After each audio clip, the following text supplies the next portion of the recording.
I want to start with a really unsettling question from history. Why did leaders like Hitler, Mussolini, or even Hugo Chavez in Venezuela, figures who were all chosen through democratic elections, why did they end up dismantling the very systems that brought them to power? It sort of flips the script on how we usually think about this. It really does. We're always bracing for, the big military coup, the sudden violent overthrow. Right, the tanks in the streets. Exactly. But what's so fascinating is that the book we're diving into, How Democracies Die, by Stephen Levitsky and Daniel Ziblatt, argues that in the modern world, that's not really how it happens. So democracies don't die in a sudden shock. Not anymore, usually. Oh. The authors say they commit suicide, slowly, through a series of, legalistic acts carried out by the very people elected to lead them. And that's what we're going to explore today, that political suicide. We're also trying something new here. Discover a new, in-depth approach to book coverage with this extended summary. Unlike our previous review, which offers a more focused analysis, this feature is a comprehensive overview. We're tracing the intellectual roots, the key arguments, and the real-world impact of this subject. So if you appreciate this expanded format and find it helpful, please let us know. Your feedback is really going to help shape future content. And the central premise of the book is really about identifying the recurring warning signs of what they call democratic backsliding. It shows how would-be autocrats can capture institutions, change the rules step by step, all while keeping up this democratic facade. It's almost an instruction manual for recognizing decay as it's happening. And it does that using comparative politics in a really powerful way, right? It's not just focused on the United States. Oh, absolutely. It blends the research with historical stories, drawing these parallels between the U.S. and cases from all over the world. Like where? Well, Venezuela, Hungary, Turkey, interwar Europe. So yes, Hitler and Mussolini, and even post-World War II Latin America. So it forces you to stop seeing American political stress as some unique one-off thing. Precisely. It frames it within these broader, established patterns of democratic decay that we've seen happen again and again. It's a diagnostic toolkit. And just a quick note for you. You are experiencing a unique two-host AI conversation powered by Google's Notebook LM for deeper, more dynamic book analysis. So let's jump in. Section 1, how to spot the threat when it's hiding in plain sight. So Levitsky and Ziblatt start with this undeniable pattern. Yeah. Authoritarians today often rise through elections, not coups. Yeah. And they list off the examples: Hitler, Mussolini, Chavez, Fujimori, Erdogan, Orban. All of them use the democratic process to get in the door. Which raises the big question. If they use democratic means, how can anyone, voters, other politicians, tell the difference between just a passionate outsider and a genuine threat? And that's where they provide this informal but absolutely crucial checklist for identifying these leaders before they can do real damage. An early warning system. Exactly. It has 4 key signs. The first is a rejection of the democratic rules of the game. Saying the system's rigged or hinting they won't accept an election loss. Okay, what's the second? The denial of their opponent's legitimacy. So they frame them not just as rivals, but as traitors or enemies of the state. People who have to be removed, not just defeated. Yes. The third sign is tolerating, or even worse, encouraging violence from their followers. Maybe it's just rhetoric. Maybe it's refusing to condemn it. And the fourth? A stated willingness to curtail civil liberties. This means attacking the press, going after independent judges, things like that.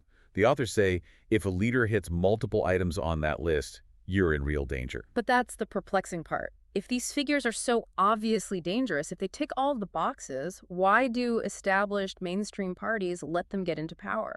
This is where the book introduces the idea of gatekeepers. The party elites. Right. They're the first line of defense. Their job is to stop demagogues from getting power in the first place. They can withhold nominations or form alliances across parties to isolate the threat. And when those gatekeepers fail? That's when you get what the book calls fateful alliances. And this is maybe the most catastrophic mistake. Why do they make that mistake? It seems so obvious in hindsight. It's all about short-term political gain, or sometimes just pure naivete. Mainstream elites think they can get a temporary advantage by teaming up with an extremist. They think they can control them? They always think they can control them. They think they can use the extremist as a tool. But the reverse almost always happens. It's a classic Faustian bargain. The book gives examples, right? Oh, yes. Conservative elites in Weimar Germany enabling Hitler. Established parties in Peru backing someone like Alberto Fujimori. In every single case, they thought they could ride the tiger. And they ended up inside. They handed the keys to someone who just wanted to burn the whole building down. So if the gatekeepers fail and the demagogue gets in, the next line of defense, and maybe the most critical one, is what the book calls democracy's unwritten rules. The guardrails. Exactly. The two norms that keep the whole system from flying off the rails. Okay, so the first one is mutual toleration. Why is just tolerating your opponent so important? Because it means you accept them as legitimate rivals. You accept that they have a right to govern if they win a free and fair election. So you see them as opponents to be defeated next time, not as an enemy to be destroyed forever. Yes. Once that breaks down, politics stops being a competition and it starts being a war. And the second guardrail, which seems much harder to maintain today, is institutional forbearance. This one is subtle but critical. It means leaders choose not to use their full legal powers in ways that would undermine the spirit of democracy. So it's about restraint. Exactly. It's refraining from what the authors call constitutional hardball. Things like tacking the courts, filibustering every single appointment for years, or shutting down the government just to score a point. And the book describes how these norms create cycles, right? Good behavior reinforces good behavior. A virtuous cycle. But the opposite is also true. The moment one side starts playing hardball, the other side feels like they have to respond in kind. And that kicks off a vicious cycle of escalation. It does. And the book is great on this. It goes through U.S. history to show how these norms have been tested. Think about Franklin D. Roosevelt in 1937. With the Supreme Court. Right. He was furious that the court was blocking the New Deal. So he proposed a plan to expand the court, which would have let him fill it with friendly justices. Legally, he could propose it. But it was a clear test of forbearance. It was. And the system pushed back. Even his own Democrats saw it as a threat to the independence of the judiciary. The backlash was so strong he had to back down. The guardrails held. What about an example of a challenge to mutual toleration? Look at Joseph McCarthy in the 1950s. He used his Senate committee to launch these broad, often baseless attacks, questioning the patriotism of his opponents. He treated them like enemies of the state. He did. But what's interesting is how it ended. Eventually, even Republican leaders saw the damage he was doing to the Senate itself. They allied with Democrats to censure him. The gatekeepers finally stepped in to enforce the norms. They decided the institution mattered more. The norms held because the elites chose to defend them. So we've covered how to identify a threat and the unwritten rules they break. Now let's talk about the process of actually dismantling the system. Before we do, just a reminder for you. For even more comprehensive insights, check out Mindful Moments. That's our YouTube channel offering AI, book analysis, summaries, and critiques. The content is designed to inspire reflection and rational thought, and it's also really valuable for aspiring authors who want to understand narrative structure and thematic depth. Okay, so we're back. And the book describes this really methodical way that elected authoritarians go about neutralizing any checks on their power. They capture the referees. That's the core of the strategy, and the institutional targets are always the same. Let me guess. The courts. The courts, independent agencies, the media, the election systems themselves. The goal is to turn them from neutral referees into tools of the party in power. And the authors lay out this chillingly consistent three-stage path for how they do it. Yes. Stage one is attacking the referees. So they go after judges, law enforcement, and critical media outlets.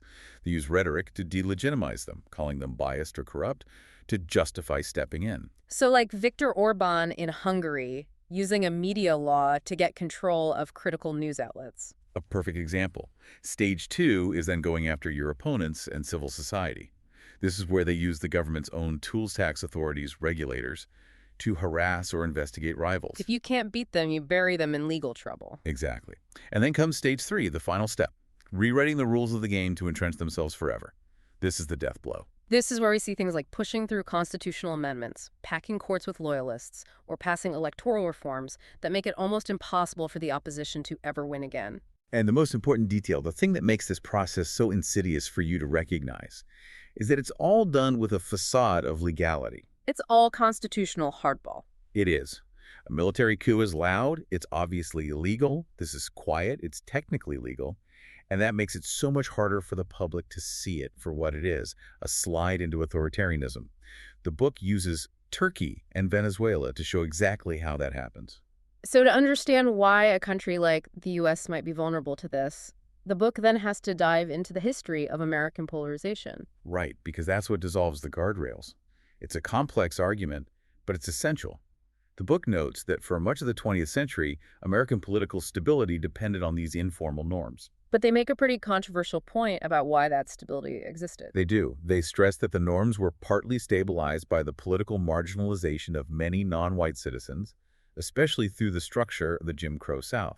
So when a huge part of the population is effectively shut out of politics, it lowers the temperature of the debate between the two major parties. It creates a sort of narrow but very deep consensus. But then you have these huge historical shifts, like the New Deal and especially the Civil Rights realignment. And that reshaped everything. The parties started to sort themselves out ideologically. Yes, Southern conservatives began moving to the Republican Party. And slowly, the parties became defined not just by policy, but by identity, by race, religion, geography. And that sorting process is the engine of the intense polarization we see today. It is.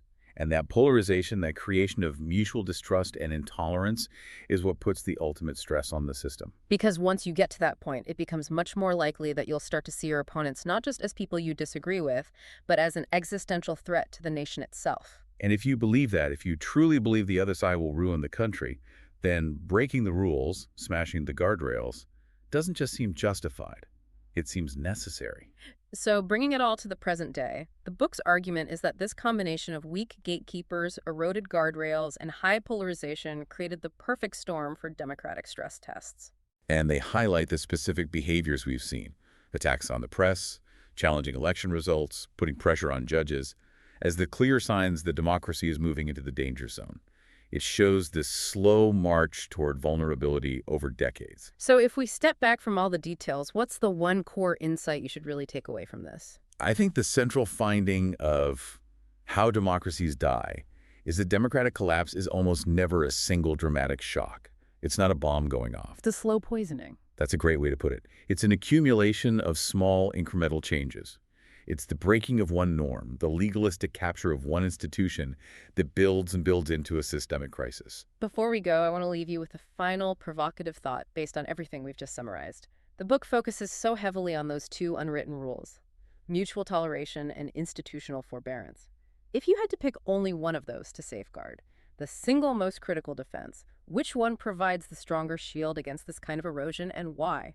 Think about those historical examples of leaders testing constitutional limits. Something to mull over. Click the link on screen for the in-depth book critique. Subscribe, share, consider purchasing the book via the link, and please think rationally about the patterns we discussed today. See the many genre-based book podcasts at Mindful Moments. Subscribe and nourish your mind on the go.